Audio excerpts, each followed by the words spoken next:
Nós vamos ler os 10 primeiros versículos do capítulo 2 de Juízes. Glória a Jesus. Quem não trouxe a Bíblia poderá acompanhar aqui na tela.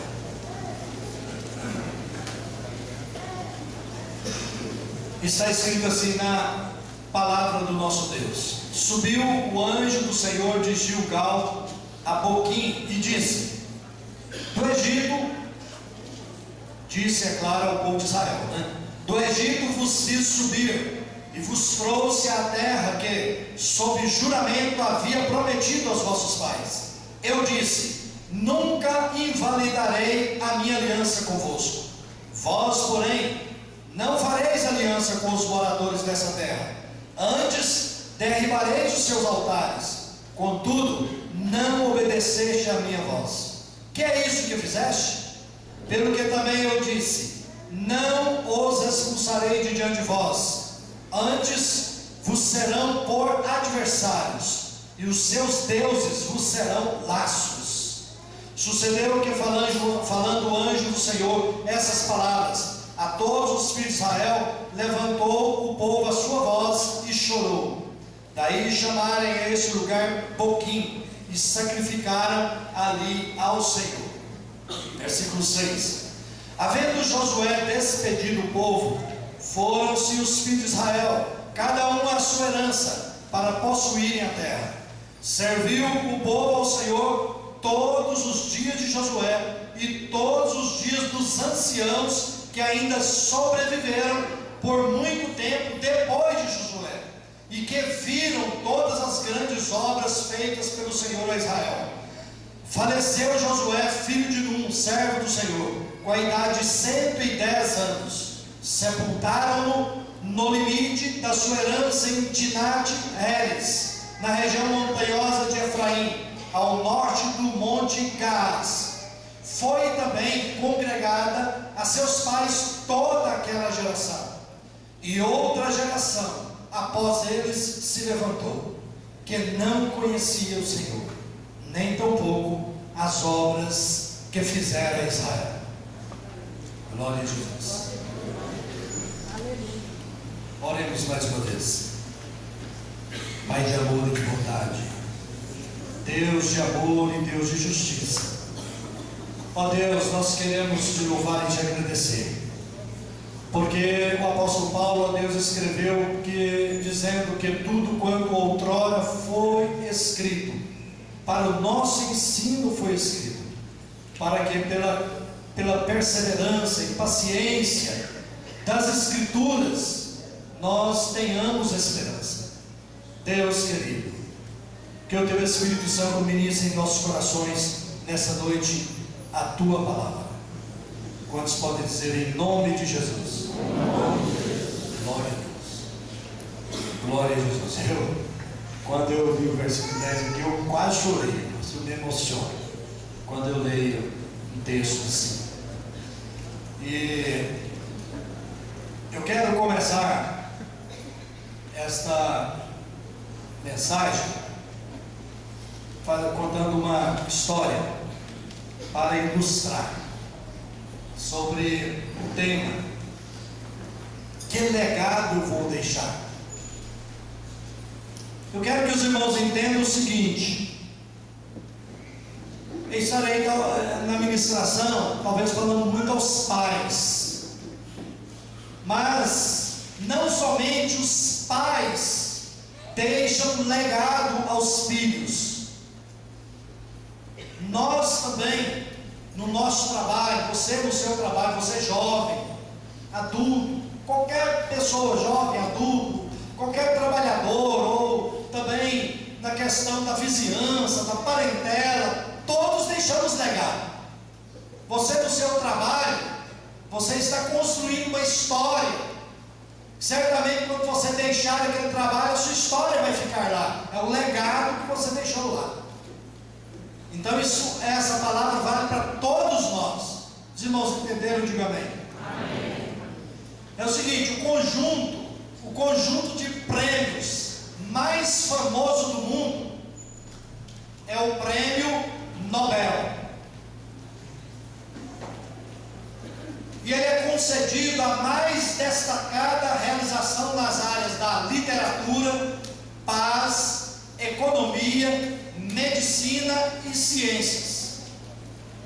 E esses prêmios foram criados há mais ou menos 120 anos, depois da morte do seu criador, que foi, falando no português, né, foi o Alfredo Nobel, ou Alfred Nobel. Então foi o Alfredo Nobel, que viveu, nasceu em 1833 e morreu em 1896. Esse homem fez fortuna produzindo explosivos. E entre outras coisas, ele inventou a dinamite. O que motivou esse sueco, fabricante de munições, a dedicar sua fortuna a homenagear e recompensar aqueles que beneficiariam a humanidade? É a pergunta. A criação dos prêmios Nobel ocorreu por um acaso. Quando faleceu o irmão do Alfredo Nobel, por engano, um jornal publicou um longo obituário dele, achando que ele tinha morrido, mas tinha sido o irmão dele. E aí o Nobel teve uma oportunidade concedida a poucas pessoas: ler o próprio obituário em vida. Já imaginou? Contando que você morreu, e você não morreu, mas contando a história sua, o que você tinha feito. Aí aquilo que ele leu no jornal o horrorizou. O jornal o descreveu como um homem que tornara possível matar mais pessoas mais rapidamente que qualquer outro que jamais tinha vivido. Naquele momento, Nobel percebeu duas coisas: que ele seria lembrado daquela maneira, e que não era assim que ele desejaria ser lembrado. Então, ele criou uma fundação e fez um testamento, passando toda a sua fortuna. Ele era solteiro, ele não se casou e também não tinha filhos. Passou toda a sua fortuna para essa fundação, que deveria premiar todos que se destacassem na humanidade em prol da paz, ciência, economia, medicina, etc., né? Como eu já li. Hoje, devido ao que ele fez, todos estão familiarizados com o prêmio Nobel, ao passo que relativamente poucos sabem como ele construiu sua fortuna.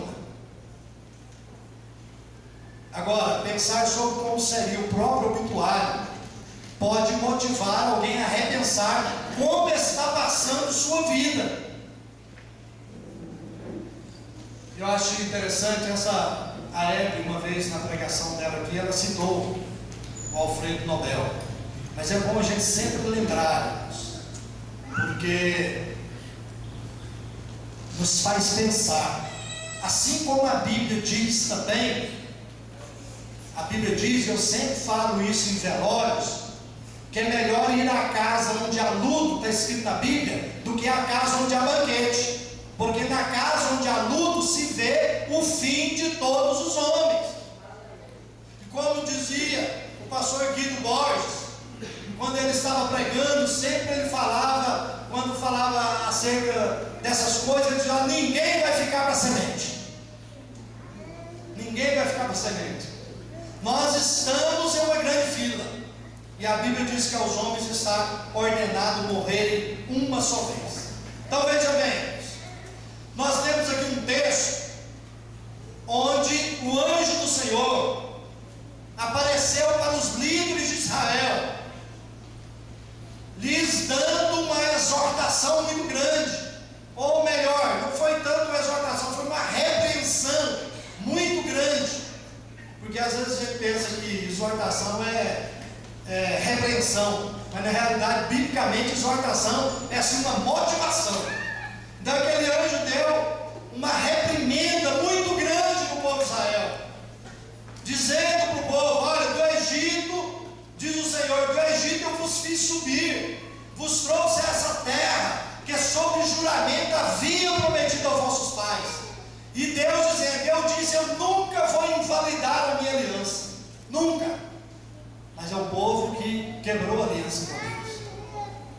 Quando a gente lê aqui na Bíblia, a Bíblia dizendo que Deus trouxe o povo de Israel do Egito para a terra prometida, a gente tem sempre que se lembrar de que nós estávamos no Egito também, escravizados no Egito. Nós espiritualmente estávamos, mas Deus nos tirou de lá. A Bíblia diz que Ele nos transportou do império das trevas para o reino do Filho do seu amor, no qual nós temos a redenção, a remissão dos nossos pecados. Amém? Então, o povo de Israel veio para a terra prometida, e Deus mandou o povo tirar todas as nações que estavam ali, matando todas as nações. Era para matar. Ah, mas que Deus é esse que manda matar? Gente, eu quero dizer para vocês o seguinte: que Deus é amor, mas Deus é justiça também. Deus é amor, mas Deus é justiça. Se Deus fosse apenas justo, não teria dado tempo para os cananitas que habitavam ali de Israel se arrependerem. E Deus deu tempo para eles.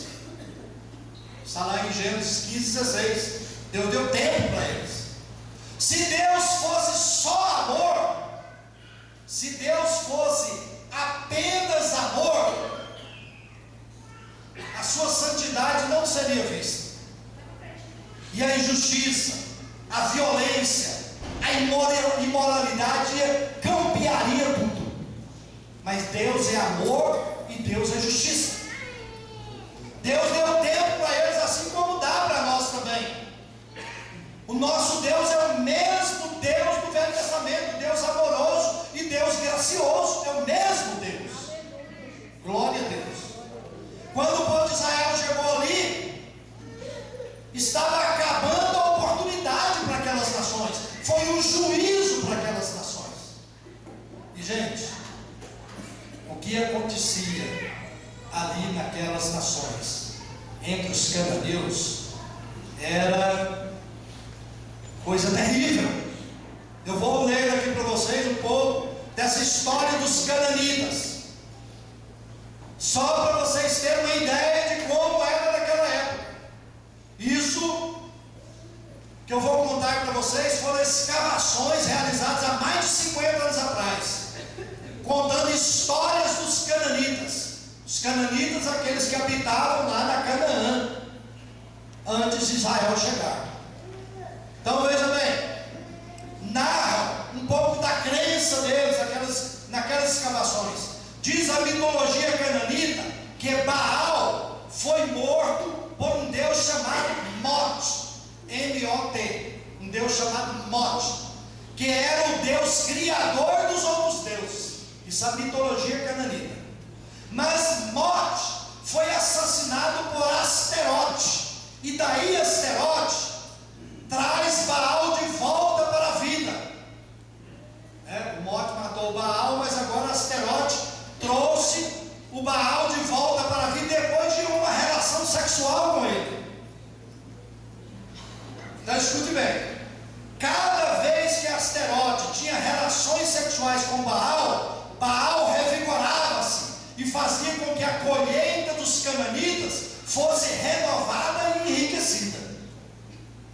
Assim o povo cria que as relações sexuais com as prostitutas cultuais era uma forma de manter Baal vivo, e esse vivo, Baal vivo, poderia causar as colheitas serem cada vez mais frutíferas e rentáveis.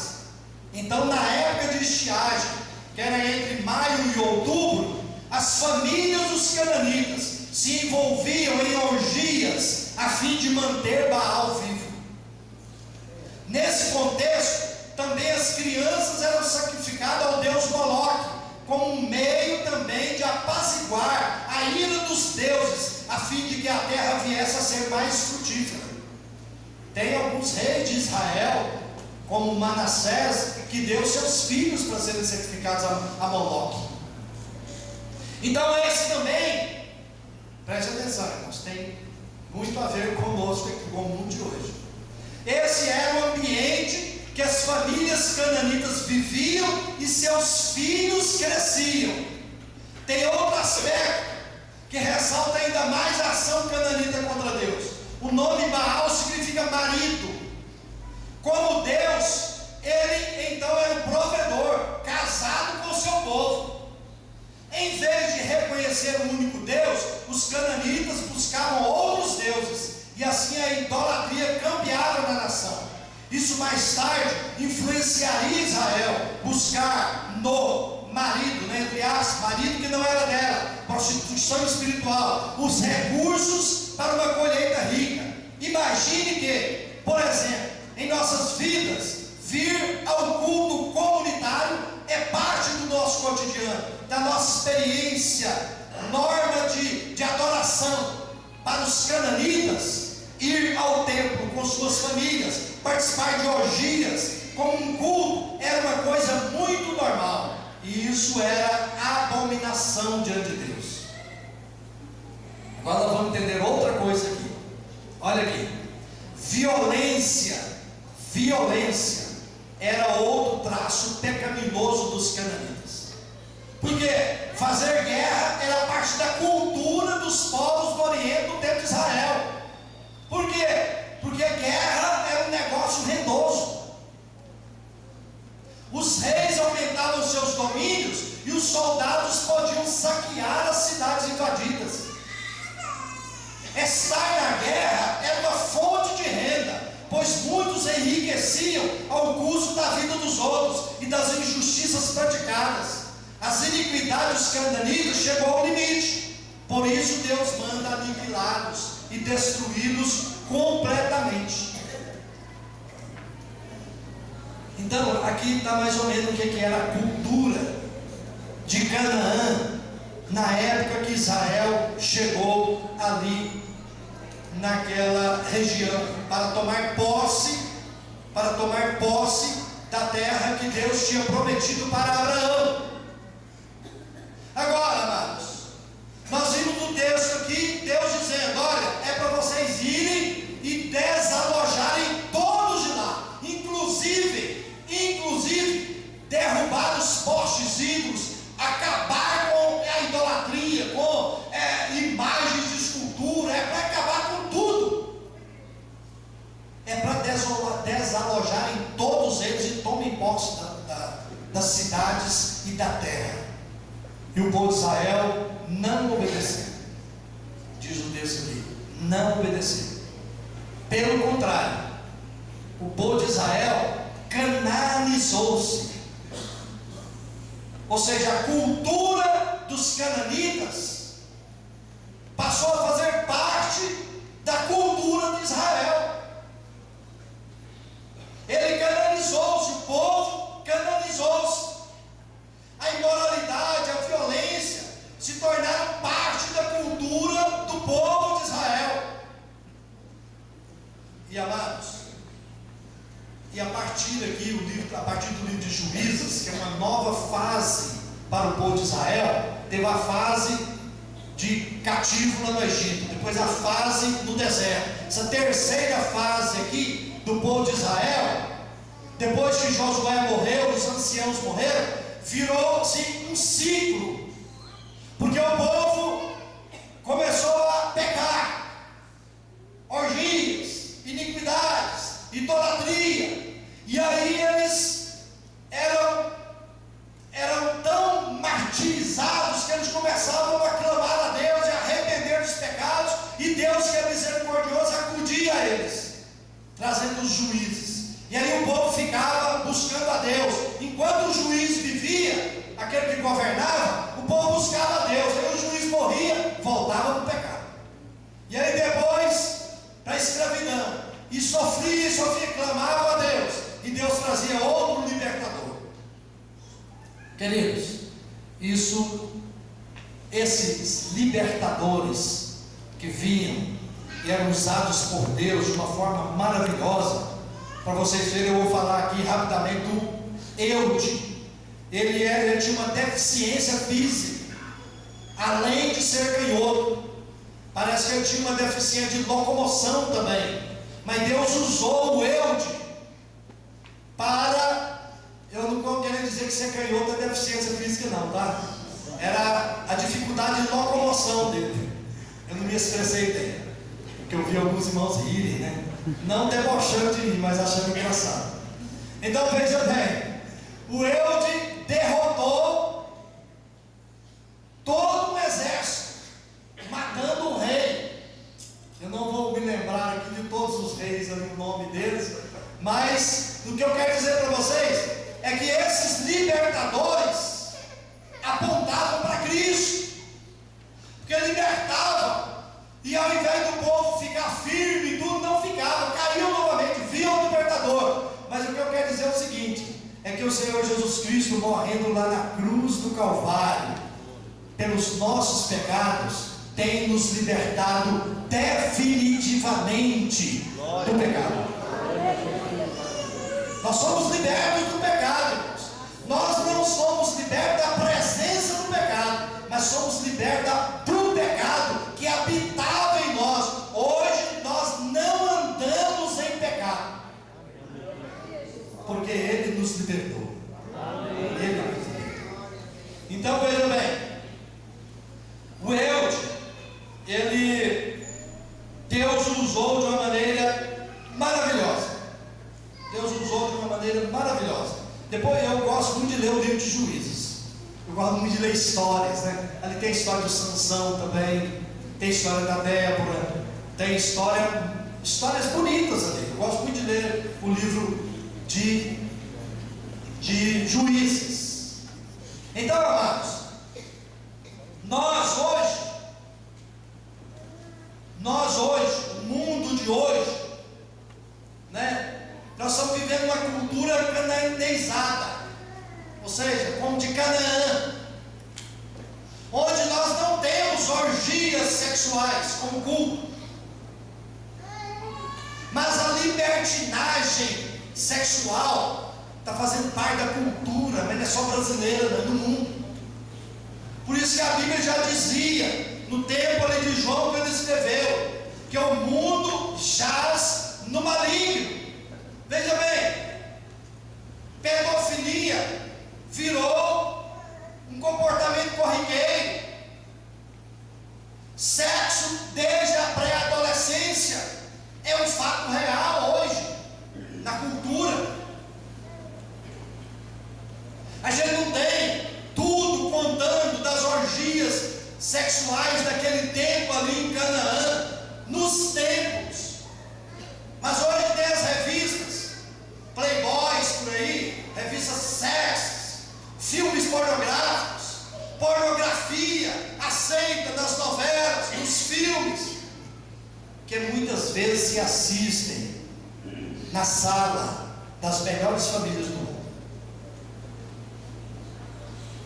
Por quê? Porque passamos a aceitar o sexo antes e fora do casamento como coisa normal.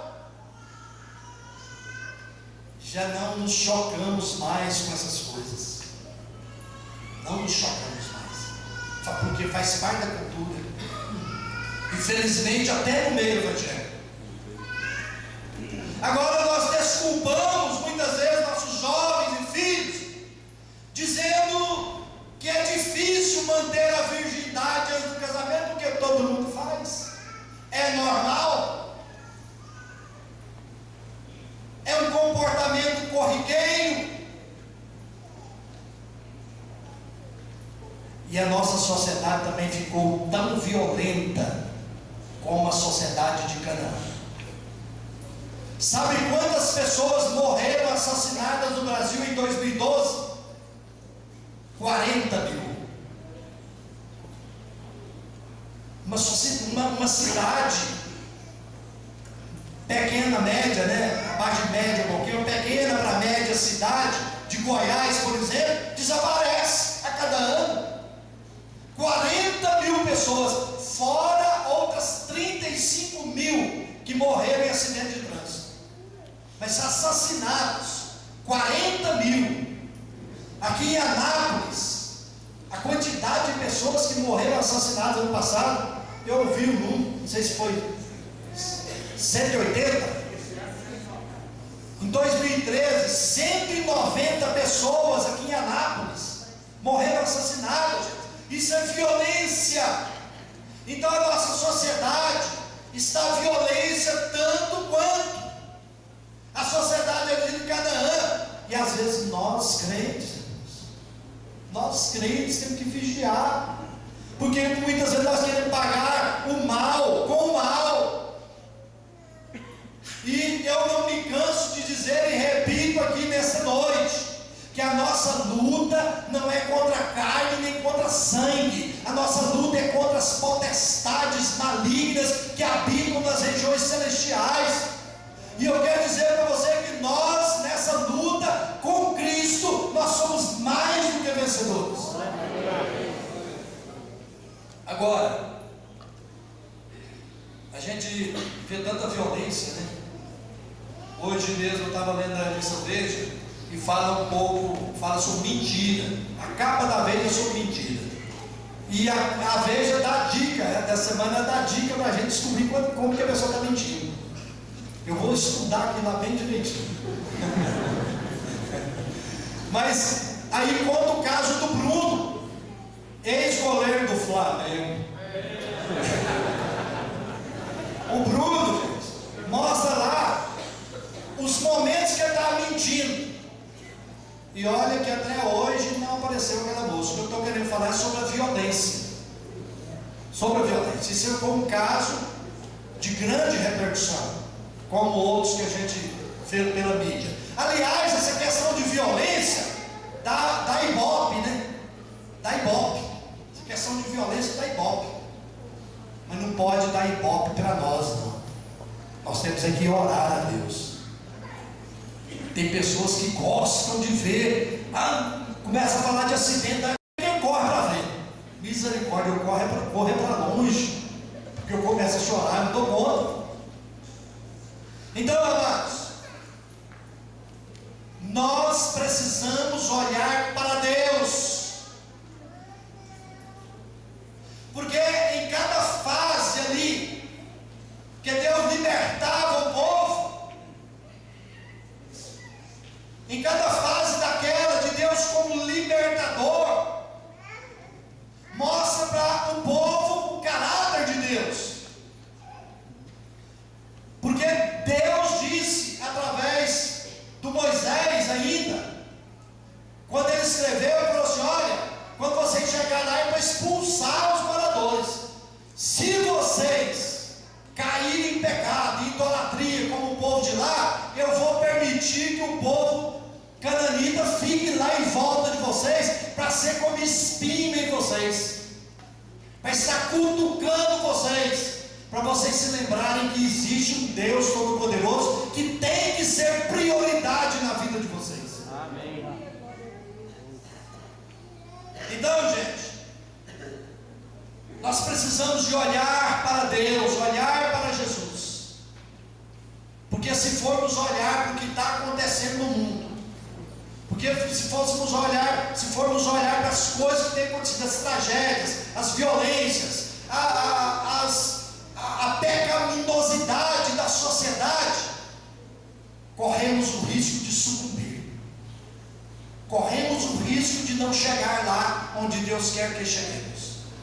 Então, nós precisamos, como o escritor disse aos Hebreus, olhando para Jesus, corramos com perseverança a carreira que nos está proposta, olhando firmes para o autor e consumador da fé, Jesus. Vamos dizer 3 vezes esse nome maravilhoso, Jesus. 1, 2, 3. Jesus, Jesus, Jesus. Ele é o nosso libertador. Glória a Jesus. Nosso libertador não é um grande pastor humano aqui, nem um grande juiz, nem uma grande autoridade. O nosso libertador tem o nome mais maravilhoso que possa existir: Jesus Cristo. O juiz ali conseguiu libertar o povo momentaneamente, mas Jesus Cristo nos libertou para sempre. Eu sou liberto, você é liberto, diga amém. Amém. Glória a Jesus. Não corramos para Jesus. Mas, meus amados,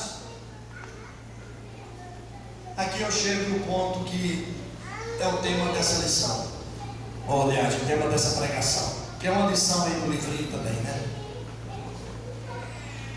O livrinho aí tem o título, quem comprou o livrinho todos, a maioria dos títulos aí das ministrações do livro, o livro do Projeto de Vida, a maioria é ditado, tá? Tem um ditado, tem uns 10 ditados aí.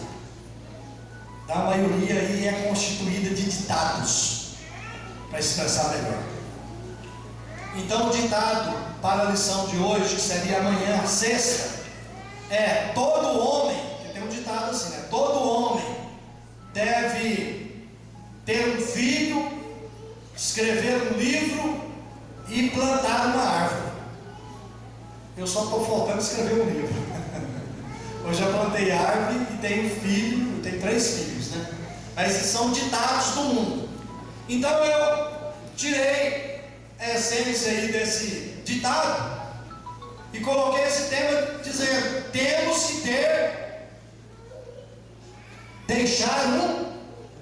temos que deixar um legado. Porque o povo de Israel se cananizou-se. É por causa do versículo que nós lemos aqui, irmãos. Versículo número 10. Olha o que diz: foi também congregada aos seus pais toda aquela geração, e outra geração após ele se levantou, que não conhecia o Senhor, nem tampouco as obras que fizeram o Senhor. Então veja bem, sabe o que está escrito em Deuteronômio 6? Está escrito lá: Moisés escreveu para o povo dizendo o seguinte: olha, pais, olha, atenção, pais, ensine esta lei aos seus filhos, de manhã ao levantar, caminhando durante o dia, ao deitar, esteja falando dessa lei, esteja ensinando essa palavra, esteja inculcando na mente dos seus filhos a palavra de Deus, e que os seus filhos façam isso com os filhos deles, e os filhos dos seus filhos façam também para outra geração, para que todos venham a conhecer o Senhor. Queridos, Deus nos dá filhos. Eu louvo a Deus porque eu tenho 3 filhos, e aos meus 3 filhos eu ensinei a palavra de Deus para eles. Deus nos dá filhos para a glória dele. Se você tem o seu filho está fora dos caminhos do Senhor, não desista dos seus filhos. Ore a Deus e guerreie em favor deles. E pode dizer para o diabo soltar o seu filho, soltar a sua filha. Diga para o diabo assim: olha, Satanás, pode falar em voz alta, não tenha medo. Olha, Satanás, eu falo em nome de Jesus Cristo. Eu criei filhos para a glória de Deus. Os meus filhos pertencem a Deus. Os meus filhos foram lavados no sangue do Senhor. Pode dizer isso para ele. Ele não tem poder sobre os seus filhos, não. Os filhos são herança, não é do diabo, não. A Bíblia diz que os filhos são herança, é do Senhor. Aleluia! Deus nos dá filhos para que ensinemos para eles a palavra de Deus, para que depois que nós formos, os nossos filhos que já estavam servindo a Deus possa continuar aquilo que estávamos fazendo, ou seja, fazendo a obra de Deus. Então, Deus espera o que da nossa parte? Aquilo que Ele esperava do povo de Israel. E o povo de Israel não alegrou o coração de Deus. Ele esperava responsabilidade e obediência da parte do povo de Israel. E eles faltaram com responsabilidade e com a obediência. Porque aqui diz que levantou-se outra geração que não conhecia o Senhor. Ou seja, a geração que morreu, a geração que partiu, não ensinou para a geração que chegava a palavra de Deus. Não tiveram essa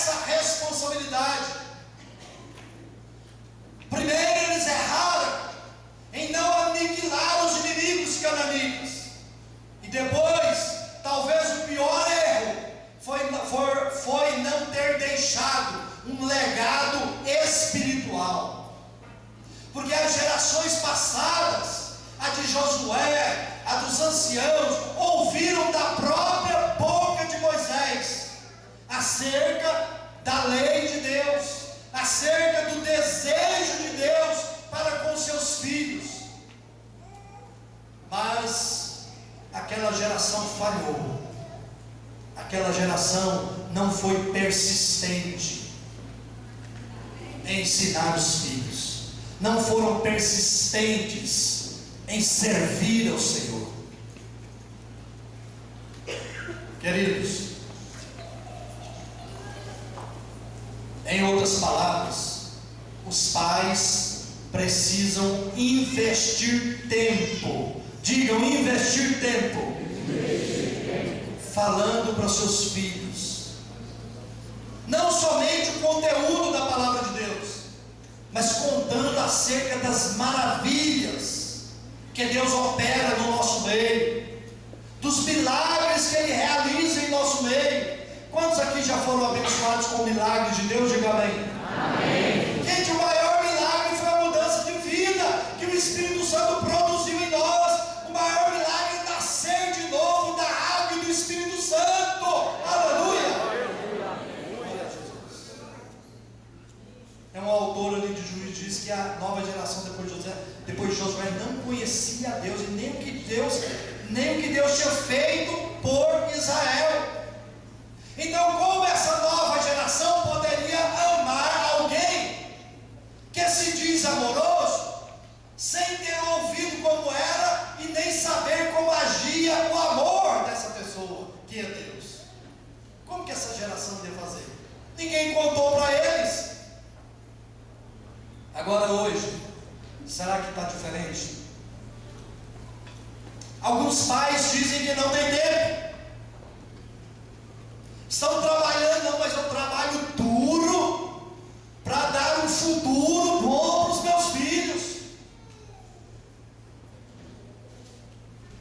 Era como se eu pegasse aqui uma caixa, né, e falasse para vocês aqui: olha, aqui dentro dessa caixa tem a chave de um apartamento para o meu filho, tem a chave também de um carro zero, tem o cartão da conta no banco, e lá tem muito dinheiro, e tem um cartão de crédito também com limite, sem limite assim, ilimitado, no sentido de ter muito crédito, né?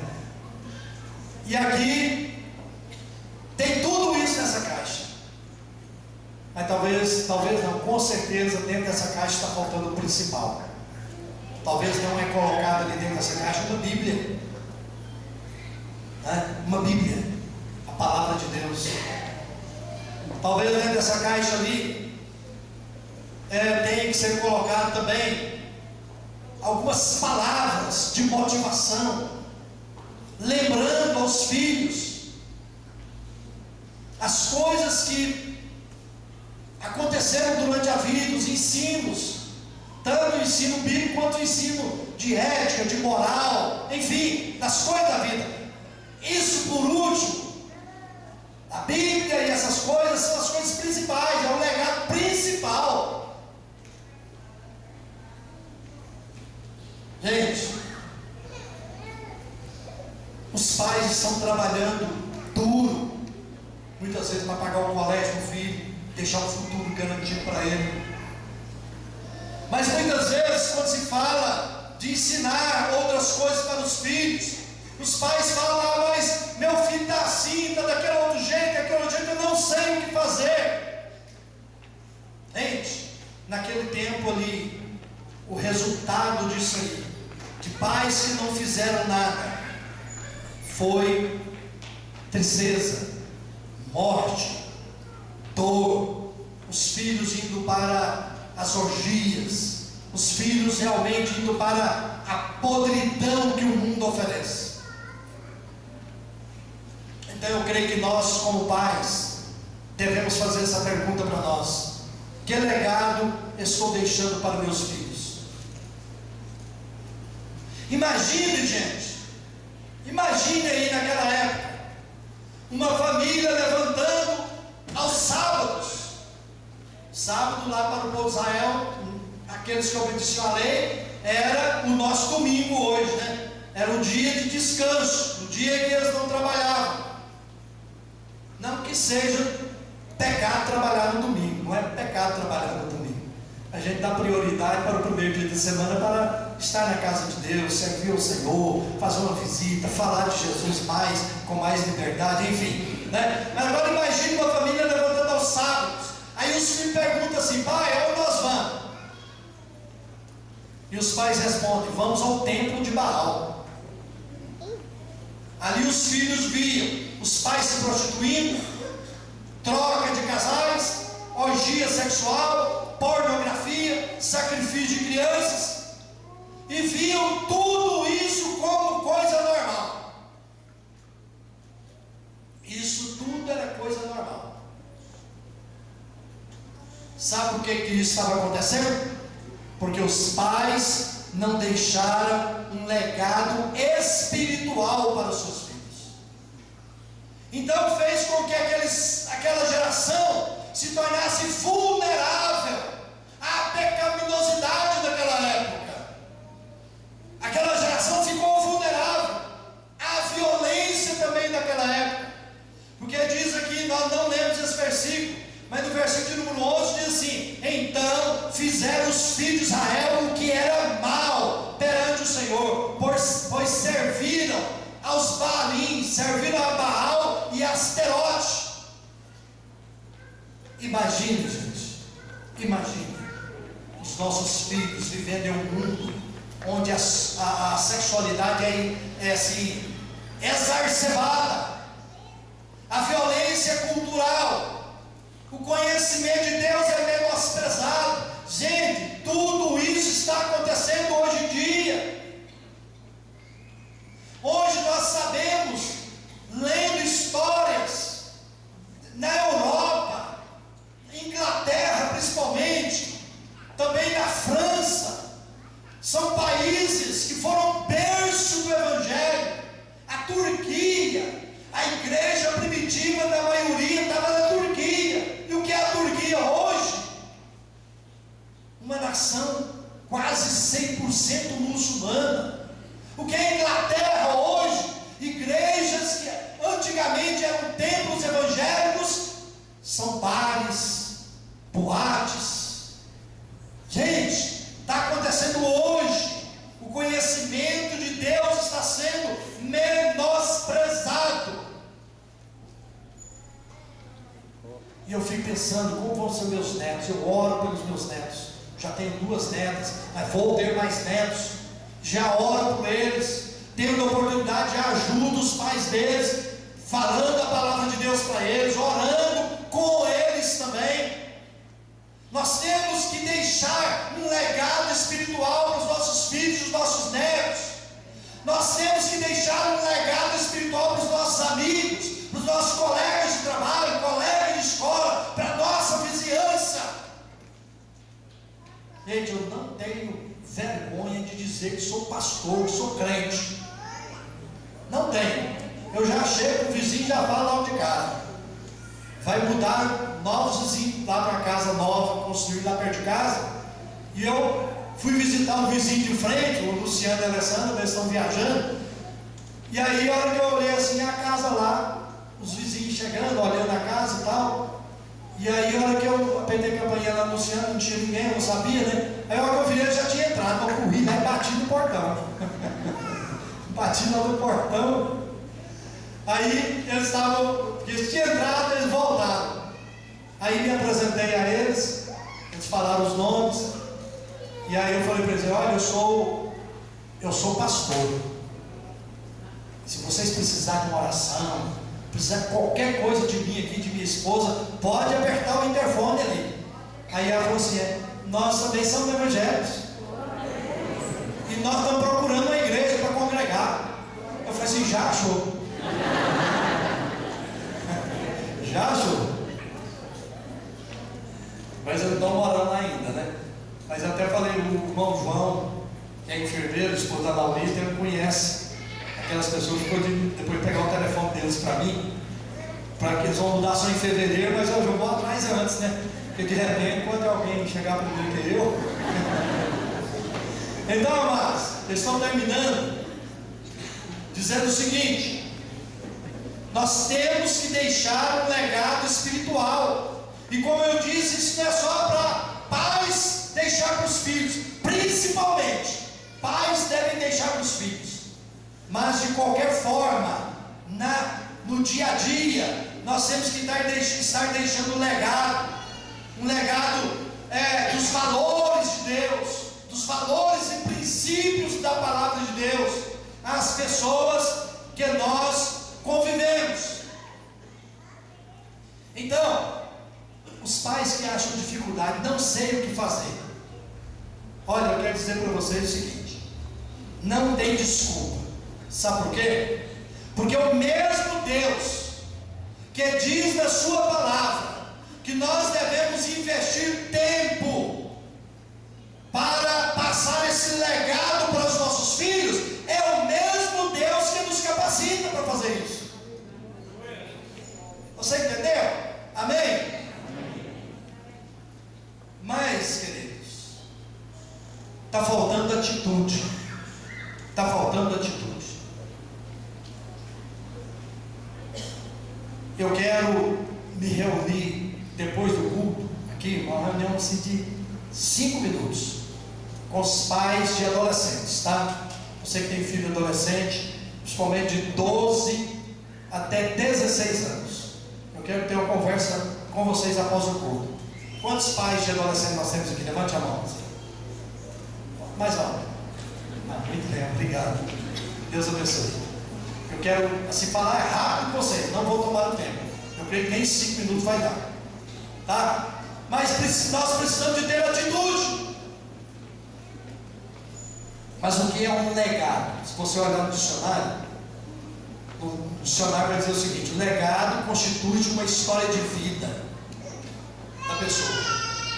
Mas lá no dicionário vai falar história de vida deixando herança, deixando bens, e até fala de alguns valores. Mas para nós que somos servos de Deus, o legado fala de uma história de vida com Deus. Vida com Deus. Porque eu não estou falando aqui de herança, de deixar casa, de deixar carro, de deixar fazenda, de deixar muito dinheiro. Se você tem condições de fazer isso, vai acontecer quando você estiver perto de morrer. A gente não sabe que dia que vai morrer também, né? Mas no dia que você morreu. Se deixar alguma coisa, amém. Deixou, glória a Deus, que bênção. Mas que os filhos saibam também administrar isso, né? Mas eu estou falando aqui acerca de legado espiritual, de valores de Deus, de princípios divinos. É claro que também dentro disso, porque veja bem, o estar em Cristo não é só ser aquela pessoa muito educada, muito doce, muito amável. Não, o estar em Cristo é como nós ontem ouvimos aqui o pastor Marcos Feliz pregando. O estar em Cristo é assimilar o caráter de Cristo. É o que a Bíblia diz, que vós tendes a mente de Cristo. É caráter de Cristo. É o fruto do Espírito, que é amor, alegria, paz, longanimidade, benignidade, bondade, fidelidade, mansidão e domínio próprio. O fruto do Espírito com as suas 9 partes. Isso é o legado que nós devemos deixar. Se nós falarmos, meu filho, minha filha, eles precisam ser batizados com o Espírito Santo e tal, preciso mesmo. Mas batismo com o Espírito Santo, com os dons espirituais, isso é aqui para o mundo. A única coisa que vai ter, as coisas que vão ter lá no céu, é o fruto do Espírito. Amor vai continuar no céu, paz vai continuar no céu, alegria vai continuar no céu. Ou seja, o fruto do Espírito, o caráter de Cristo em nós, é que vai nos levar para o céu. É viver essa vida em Cristo. Então nós precisamos passar, deixar um legado para os nossos filhos, de modo que eles sabem em quem nós cremos, de modo também que eles vejam coerência na nossa vida, eles vejam coerência na nossa vida, e queiram viver esses valores em suas vidas. Porque a gente fala sempre aqui, vou repetir, muito fácil ser crente aqui na igreja, paz do Senhor para cá, paz do Senhor para lá, mas às vezes a gente conversa com um, com o outro, fala, pastor, mas meu pai quando chega lá em casa, ele chega da igreja, o senhor não sabe quem que é o fulano, não. Misericórdia, Deus. O legado que a gente deve deixar é a coerência de vida. Aquilo que a gente fala, que a gente prega, isso nós devemos viver. Você pode dizer amém? Amém. Glória a Jesus. Então, que legado nós estamos deixando? Todos nós somos falhos, irmãos. Todos nós falhamos. Todos nós erramos. Mas nós não podemos andar só em falhas. E aliás, nós não andamos só falhando. Quando a gente falhar, quando a gente errar, nós temos que ter a humildade de reconhecer que errou e procurar e não errar mais, porque a Bíblia diz que aquele que está em Cristo não anda errando, não anda em pecado. Então vamos resolver dentro de nós a deixar um legado. Falo para os pais, a deixar um legado para os nossos filhos, um legado espiritual, em que quando nós partirmos dessa vida, eles possam se lembrar, meu pai falava assim, assim, assim, meu pai, ele era um homem de oração, meu pai, quantas vezes eu entrei no quarto e o peguei de joelhos orando, quantas vezes eu entrei na sala que meu pai usava para a leitura, ele estava lá lendo a Bíblia. Quantas vezes eu cheguei perto do meu pai conversando com alguém, ele estava falando de Jesus. Vamos deixar esse legado, irmãos. Vamos deixar essa história. Vamos ser lembrados. Eu gosto muito de um texto na Bíblia, que quando o rei de Judá, aliás, alguém falou para o rei de Judá acerca do profeta Eliseu, e falou assim, está aqui conosco o profeta Eliseu, que deitava água sobre as mãos de Elias. É lindo isso. Ou seja, está aqui entre nós o profeta Eliseu, que servia o Elias, servia as pessoas. Então, amados, olhem para mim, por favor. Aquele telefonema amigo, você liga para a pessoa, fala, estou ligando para você, sabe, está tudo bem aí? Olha, eu estou orando por você. Aquele abraço, aquela palavra amiga, aquele sorriso, né? A gente lembra estou vendo a Dalgisa aqui, né? A gente lembra das coisas gostosas que ela faz para comer, mas a Dalgisa também é uma pessoa muito amável, é uma pessoa amável, uma pessoa alegre, e isso eu posso citar aqui dezenas e dezenas de irmãos e irmãs. Continue assim, irmão, continue assim, irmã, sendo amoroso, carinhoso, sendo de oração, de leitura da palavra, tendo princípios bíblicos na sua vida, que esses princípios venham a reger a sua vida, venham a reger a nossa vida. Amém, queridos? Glória a Deus. Vamos estar de pé, em nome de Jesus. Ministério de louvor.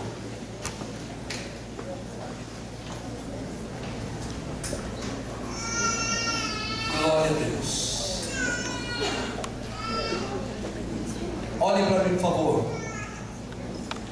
A partir de hoje, ore e peça a Deus oportunidades para que você possa influenciar outras pessoas, para que nós todos possamos influenciar os jovens, seja os nossos filhos ou não, os jovens da igreja, a continuar servindo ao Senhor.